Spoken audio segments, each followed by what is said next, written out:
Math 3, final benchmark, question 3. Consider the angle theta made with the positive x-axis and the terminal side MN as shown.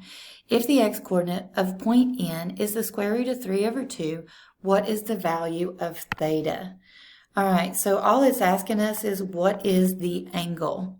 Okay, what's this angle measure? All right, so this is in radians, and if you have been reviewing the unit circle, you will know that the unit circle comes around and square root of 3/2 correlates to 330 degrees. You don't have to have this memorized, but you should be able to generate one on your own.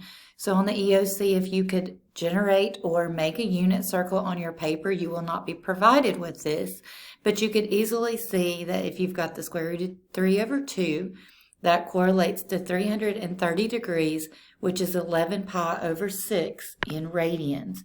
So if you know the unit circle, this is an easy question. If you don't know the unit circle, then that will be difficult. So the answer for number 3 is B.